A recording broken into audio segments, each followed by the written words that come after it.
ہیمورائڈز اور پائلز جنہیں ہم عام زبان میں بواسیر بھی کہتے ہیں، یہ ہمارے نظام انہضام کے آخری اور سیکنڈ لاسٹ پارٹ یعنی کہ ریکٹم اور اینس پر بنتے ہیں۔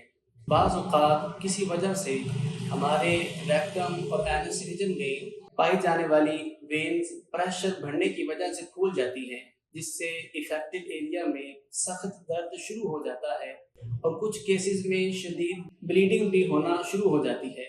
اسی کنڈیشن کو پائلز یا ہیمورائڈز کہتے ہیں۔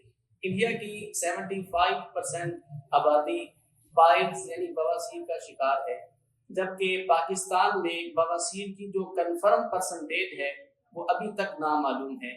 آئیے جانتے ہیں کہ بواسیر کیوں ہوتی ہے اور اس کے اسباب کیا ہیں۔ بواسیر خاص طور پر ہمارے نظام انہضام کے آخری حصے پر دباؤ پڑنے سے ہوتی ہے۔ ہم لوگ اپنے روزمرہ معاملات میں کئی ایسے کام کر گزرتے ہیں جو ہمارے نظام انہضام کے سب سے نچلے حصے پر دباؤ کی وجہ بنتے ہیں، جیسا کہ labour work, weight lifting, pregnancy یا پھر کانسٹیپیشن یعنی قبض وغیرہ۔ ان سب کی وجہ سے ہمارے نظام انہضام کے آخری حصے کی وینز پر سخت پریشر اور دباؤ پڑتا ہے، جس سے ان میں سویلنگ، پین یا انفلمیشن شروع ہو جاتی ہے اور وہ اکٹھی یا سویل ہو کر نظام انہضام کے آخری حصے کو آؤٹ گروتھ بنا دیتی ہیں، جسے ہیمورائڈ، پائلز یا بواسیر کہا جاتا ہے۔ اس کے علاوہ بواسیر ایسے افراد میں زیادہ پائی جاتی ہے جو ذہنی دباؤ اور اعصابی تناؤ کی فضا میں کام کرتے ہیں۔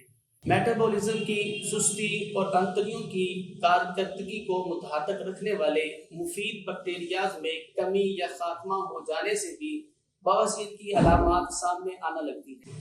اسی طرح مسلسل قبض کشا ادویات جیسے سلکا اسپغول اور جلاب آور مرکبات کا استعمال کرتے رہنے سے بھی انتڑیاں کمزور ہو جانے سے بواسیر سمیت انتڑیوں کے مسائل بھی پیدا ہو جاتے ہیں۔ یوں ہی مرغن اشیاء، بادی چیزوں، بڑا گوشت، تیز مرچ مصالحوں، چاول، بیگن، مسور کی دال، fast food, cold drinks, bakery مصنوعات اور ثقیل غذاؤں کے شوقین افراد بھی بواسیر میں مبتلا دیکھے جا سکتے ہیں۔ اسی طرح چائے، شراب اور سگریٹ نوشی، پان، تمباکو اور نسوار کھانے والے افراد بھی اس موذی مرض کے چنگل میں گرفتار ہو جاتے ہیں۔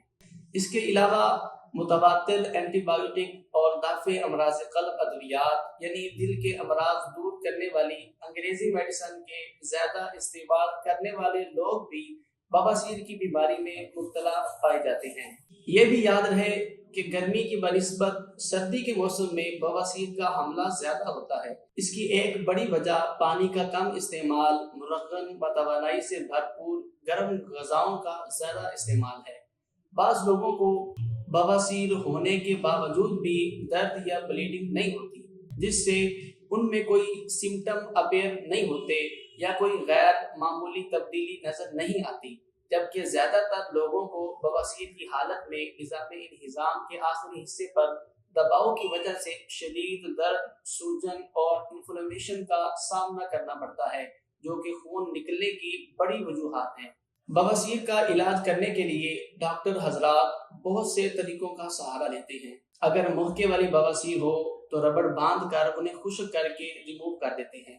اگر سوجن ہو تو کم الیکٹرک شاٹ دے کر وین کی سوجن کم کرتے ہیں۔ اسی طرح بعض میڈیکل ٹریٹمنٹ میں خاص قسم کا کیمیکل داخل کر کے بواسیر کو ختم کیا جاتا ہے، اور اگر بواسیر کا مسئلہ زیادہ ہی بڑھ چکا ہو تو سرجری کا سہارا لیتے ہیں اور آپریشن کو آخری حل سمجھتے ہیں۔ مذکورہ باتوں سے ہمیں پتہ چلا کہ بواسیر کسے کہتے ہیں، یہ کیوں ہوتی ہے، اس کے اسباب اور وجوہات کیا ہیں۔ اب اگر بواسیر کے لیے احتیاطی تدابیر اور مفید غذاؤں کی بات کی جائے تو ان میں سب سے اہم بات یہ ہے کہ آپ اپنے آپ کو قبض نہ ہونے دیں، کیونکہ بواسیر کی بنیاد قبض ہی بنتی ہے۔ قبض سے بچاؤ کے لیے ریشے دار غذائی اجزاء کا بکثرت استعمال بہتر سمجھا جاتا ہے۔ گندم اور جو کا دلیا ناشتے میں لازمی استعمال کیا کریں۔ اسی طرح ناشتے میں دہی کا استعمال انتڑیوں کے مسائل سے محفوظ رکھتا ہے۔ موسم کی مناسبت سے پانی، پھلوں کے جوس اور کچی سبزیوں کا مناسب استعمال کر کے ہم بواسیر کے حملے سے کافی حد تک بچ سکتے ہیں۔ فائبر سے بھرپور صحت بخش غذا کھانے سے بواسیر یا بواسیر کی علامات کو دور کرنے میں مدد مل سکتی ہے۔ نہار منہ، تیز قدموں کی سیر اور بدن کو گرمانے والی ورزش کو معمول کا حصہ بنا کر بواسیر سمیت لا تعداد بدنی مسائل سے بچا جا سکتا ہے۔ روزانہ کم از کم 3 سے 5 کلومیٹر پیدل چلنے کو اپنا معمول بنائیں اور پانی بالکل سادہ پیا کریں، اور یاد رہے چاول جب بھی پکائیں ان میں بند گوبھی لازمی شامل کر لیا کریں۔ اس کے علاوہ ہفتے میں کم از کم ایک بار بند گوبھی اور مولی بطور سالن ضرور کھائیں۔ کچی سبزیوں اور پھلوں میں 80% تک پانی پایا جاتا ہے، لہٰذا جتنا ممکن ہو کچی سبزیاں اور موسمی پھل اپنے مینیو کا لازمی حصہ بنائیں۔ اور اگر ہم ان غذاؤں کی بات کریں کہ جو بواسیر کا سبب بنتی ہیں اور جو بواسیر کے مریض کے لیے نقصان دہ ہیں، تو ان میں سر فہرست گلوٹین سے بھرپور غذائیں شامل ہیں۔ گلوٹین والی غذائیں بسا اوقات قبض اور بواسیر کا سبب بنتی ہیں۔ گلوٹین نامی ایک پروٹین ہوتا ہے جو گندم اور جو جیسے اناج میں پایا جاتا ہے۔ گلوٹین کچھ لوگوں میں مدافعاتی نظام اور ہاضمے کو شدید نقصان پہنچاتا ہے، اسی طرح یہ قبض اور پھر بواسیر کو متحرک کر سکتا ہے۔ لہٰذا ایسی غذائیں کہ جن میں گلوٹین نامی پروٹین موجود ہو انہیں اعتدال کے ساتھ کھانا چاہیے تاکہ بعد ازاں کسی قسم کی پریشانی نہ ہو۔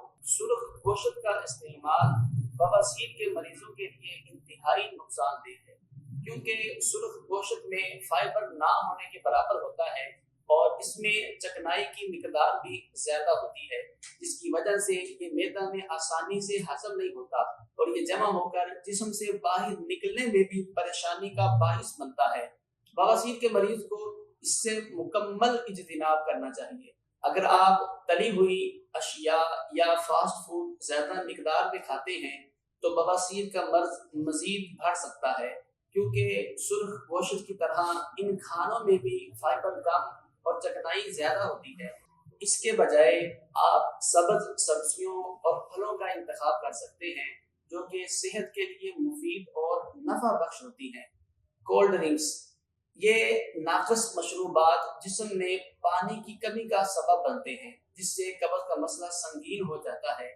قبض کا یہ مسئلہ پخانہ کے آسانی سے گزرنے میں مزید رکاوٹ کا سبب بنتا ہے اور بواسیر کی بیماری کو دعوت دیتا ہے۔ سب سے آخر میں یہ خوشخبری سنانا چاہوں گا کہ عرفان ہربل کلینک نے ایک بار پھر خدمت انسانی کے جذبہ سے لبریز ہو کر اپنی ٹیم کی انتھک کاوشوں اور مخیر حضرات کے تعاون سے بواسیر کے مریضوں کو بالکل مفت میڈیسن دینے کا عزم کیا ہے۔ جی ہاں، اب آپ اپنے گھر بیٹھے بواسیر کی دوا بالکل مفت حاصل کر سکتے ہیں۔ تو دیر کس بات کی، اگر آپ یا آپ کا کوئی عزیز بواسیر کے عارضہ میں مبتلا ہے، وہ بواسیر نئی ہو یا پرانی ہو، خونی ہو یا باتی ہو یا کسی بھی نوعیت کی ہو، آپ نیچے دیے گئے نمبر پر رابطہ کر کے مکمل تشخیص کے بعد بالکل مفت میڈیسن حاصل کر سکتے ہیں۔ اس ویڈیو کو آگے شیئر کر کے آپ بھی خدمت خلق میں ہمارا ساتھ دیں اور لوگوں کی خلوص دعاؤں کا حصہ بنیں۔ ویڈیو مکمل دیکھنے کا شکریہ۔ آپ کے محبت بھرے لائک اور کمنٹ کا انتظار رہے گا۔ ملتے ہیں کسی مفید اور معلوماتی ویڈیو میں، تب تک کے لیے اجازت دیں۔ اللہ حافظ۔